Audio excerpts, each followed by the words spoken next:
pointing the fingers. They started talking about my mother. She had died, and how she died, and who had done it. And then they started talking about Barbara and how she died, where they found her. They found her on the trail, you know, and quite a few, you know, questions about that case. You know, what was she doing on the trail? You know, why is she all messed up on the trail? You know, stuff like that. And they never investigated her. You know, so when my mother died, the rumor mill took off in that small little town, and they started pointing the fingers, and the rumor got louder and louder. And as soon as the rumors started getting louder and louder, that's when that family took off to where they are today. So, you know, now they've moved up north, and I'm, you know, every few years, you know, like this led to alcoholism, drug addiction. I've been through the whole grind, the alcoholism, the drug addiction, and the homelessness, and I know all about that stuff. I've experienced it. I know what it's like, you know. And that's what, you know, that's how life turned out for me. But you know what? No matter which jail I end up in, if I ended up on the street or if I ended up in some party, I'd bump into somebody that was in from the same community. Same community that this guy had taken off to. It's up in one of the communities up north.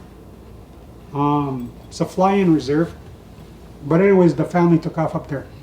So what I would do every few years, or if I ever bumped into people that were from that same community, I'd start hustling that person without them knowing it.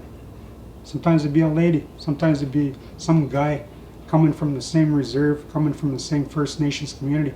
I'd go up to him and I'd say, "Hey man, where you from, man?" You know, I'd get all friendly and chummy with him, and you know, maybe share a drink with him, have a talk, you know, and get him all relaxed. Start talking to him and say, "Hey man, where you from, man?" You know, and start telling him, you know, where I'm from and all that. Start comparing stories, right? But you know, all along, you know, just for that one name only conversation. But I'd build up around it. I'd ask about his niece. I'd ask about his brother. I'd ask about his relatives. I'd ask about friends. I'd ask about some of my relatives that live in that community. You know, I'd build it up, build it up. This guy, you know, some of the people that I talked to didn't even suspect what I was getting at. And then I dropped the name, the guy that killed my mother. And I'd say, "Well, what about this guy? Is he still alive?" Remember, you know, I know he was getting old, and I pretend to be, I pretend to, you know, just be curious, right? And then when I did mention his name, and the moment came they were going to tell me how he is, I'd hold my breath, I'd clench my fist, because I told this guy I was going to come for him. I'm going to come look for you, you know? And then when they said, "No, he's all right, he's okay, he still lives up north, he's all right, he's healthy," you know? I let out my breath slowly. Huh? I said, "Oh, I still have time," because I told this guy I'm going to come for you. So that's what, you know, that's what I did over the years. I check up on him, bump into people that knew him. I check up, see how he is mentally, physically, you know, check up. And then finally, when that compensation package opened up, I quit drinking. I've been sober for the last 25 years now, over 25 years now. 25 years ago is actually when I started waking up. You know, I can clear that up after, you know, waking up, the waking up experience, putting the drugs down, putting the alcohol down. Like I said, I'd check up on this guy every once in a while, you know, and then I'd find out he's okay. And always wanting to do something about it because I always knew what he'd done. So finally, you know, always looking for that legal avenue, always looking for that legal, you know, I don't know, loophole, whatever, trying to do something about my mother's case because I always knew what this guy did. But I couldn't just go to any law firm and start babbling about what this guy had done to my mother without any real solid proof of any real solid footing. All I could say was this guy murdered my mother, but lawyer just look at you and say, "Well, what evidence do you have? What do you, you know?" But when that compensation package opened up, the residential school compensation, I had been through 2 residential schools. I've been through Shinwalk Residential School, which is located in Sault Ste. Marie, Ontario. I ended up there when I was 5. You know, the policy was between the ages of 4 to 16. I ended up there when I was 5. You know, I remember the whole culture shock of going to Sault Ste. Marie. And then I ended up in Poplar Hill when I was, you know, like around 10 and 11. And so, you know, like this guy here who killed my mother, when compensation package comes along, I see the legal opening. I see a legal loophole. I see that's the only line I see in that whole compensation package. I don't care about the 10,000. I don't care about the money that they're handing out. I see that legal loophole that they have, and the loophole that they have, the legal line that says, you know, any crime that happened during that period in time will be treated like it happened yesterday, today, and when I seen that line, I took it right to the law firms. I started approaching lawyers. I went to Aboriginal Legal Services and I pointed that fact out. I told them I was in Shinwalk and I had been in Poplar Hill. And then I mentioned the fact that my mother had been murdered while I was in the residential school. So it became a residential school issue. And that's how I got it open. After that, I just started getting involved. I started looking into my mother's case. And from that point on, I started meeting activists. I started meeting organizations. I started meeting people. I used to be a construction worker in Toronto. I used to do renovations. I used to do, I was working with Italians and Greeks and Portuguese and other people, doing renovations, doing moving jobs, doing cement, you know, doing cement jobs with Italians, learning all about, you know, bricklaying, living a life, you know. I had a girlfriend, had an apartment, you know. But when that legal opening happened, I started looking into my mother's case because I've always wanted to do something about it. I've always known it as a kid. And so I did. I started looking into it. I started getting involved in Toronto. I started doing the activism. I started doing the demonstrations, the rallies, you know. Then when I started making progress on my mother's case, I actually started putting it together, what happened that night. I started finding that other family members knew quite a bit. Don't forget, you know, this is your mother. And when it happens to your family members don't want to talk about what happened. My brothers didn't want to talk about what happened. We never said mommy. We never said, you know, our mother, you know. We never talked like that. We don't talk like that. You know, it's out of our vocabulary. Mother's Day comes along, it's quiet. So, you know, so when I finally got that opening, I started getting involved, started getting active, and up to the point of where I had to balance the two. Do I want to work, keep on working, doing the renovations, making the money? You know, I'd already lost my girlfriend. And like I said, because of all this, the symptoms, the arguments, the rage, the anger, you know, then I lost my apartment, you know, lost the job, everything, like, you know. I totally got into activism, looking into my mother's case. I had to drop everything. I had to give up everything. I had to, instead of buying a ticket, I had to go hitchhike. But I felt good now. Whereas before, I was feeling like, you know, I always felt like an outcast. I always felt like, you know, before all this. But now, after looking into my mother's case, I feel a heck of a lot better, you know, now that I've got answers. And I recommend that for quite a few people. You do the same. You look into your issues and start working them out.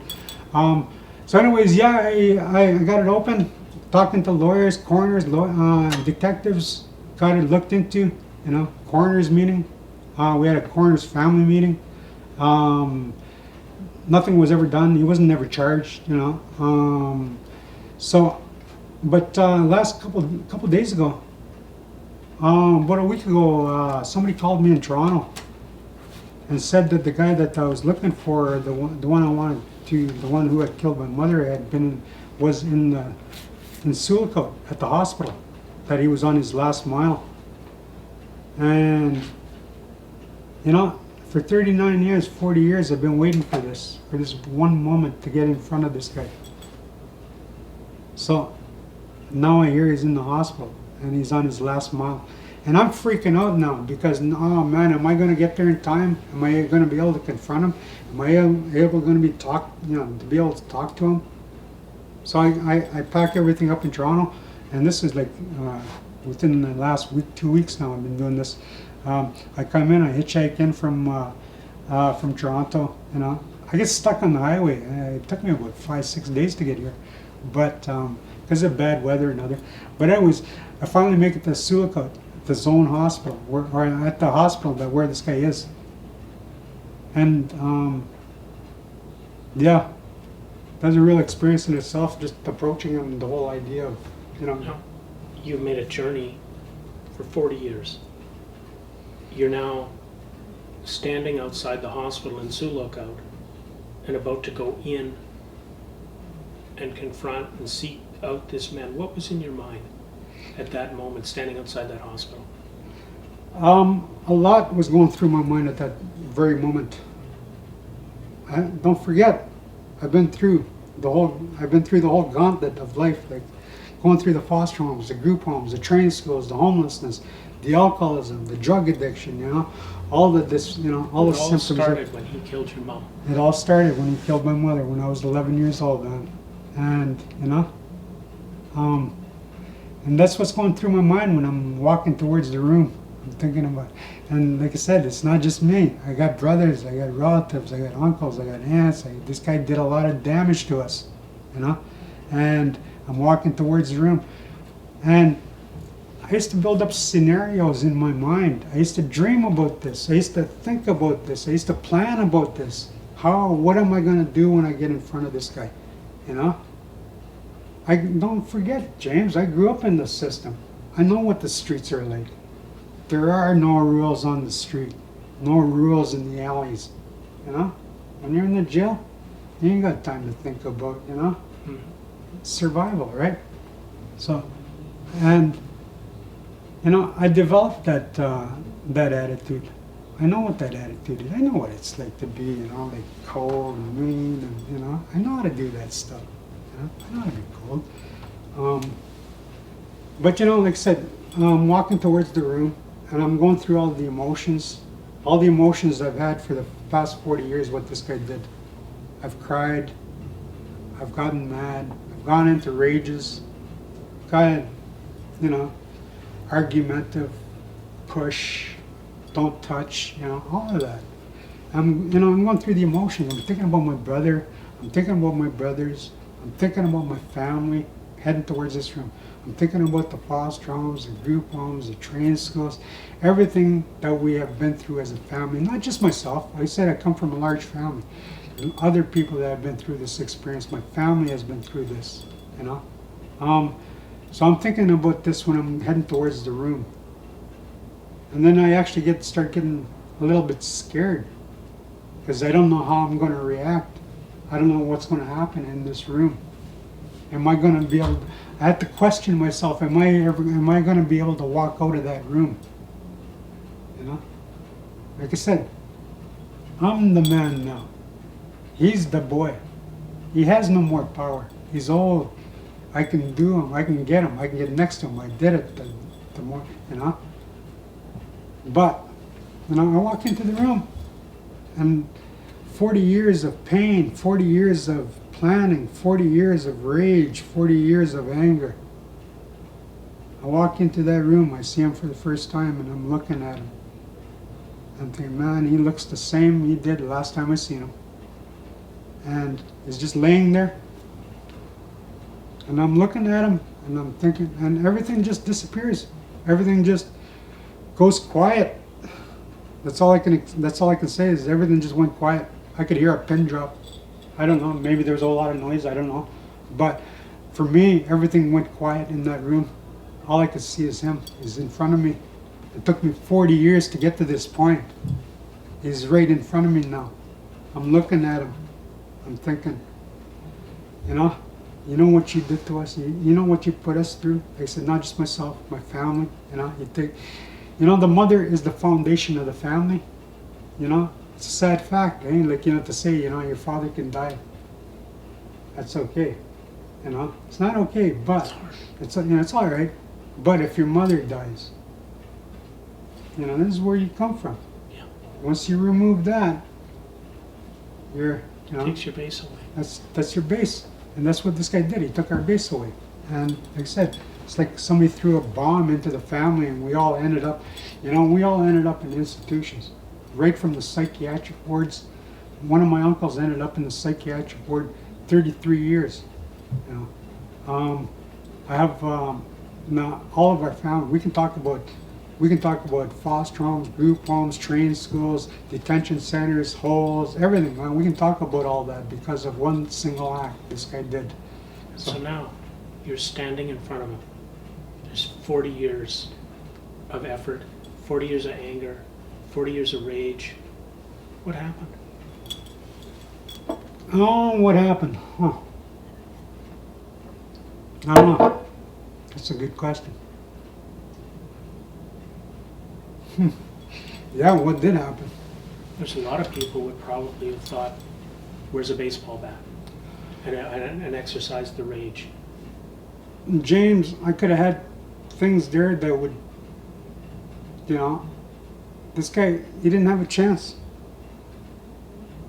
You know, baseball bat's nothing, you know. You know what I'm saying? Like, this guy wouldn't have had a chance. So I'm standing in front of him, and like I said, everything went quiet. For me, all of a sudden, everything went quiet. That's all I can remember. You know, I'm looking at him, and I'm thinking. And then I finally started talking to him. Just me and him can hear. Just he can hear what I'm saying. And we're in a hospital room, right? It's a bad place. And it's quiet, you know. But I'm talking to him. Just me and him can hear. I'm saying, you know. I told you I was going to come and get you. I'm going to come look for you. I'll find you. I'm going to come and get you. And this is the moment we're at. I told him, I said, I can have you right now. I have the power. I was just a kid when you did this. You had all the power. Life is one big circle. Whatever comes around goes around. Now he's the child. I'm the guy with the power. I'm standing at his bedside looking down at him. And I've been waiting 40 years for this moment.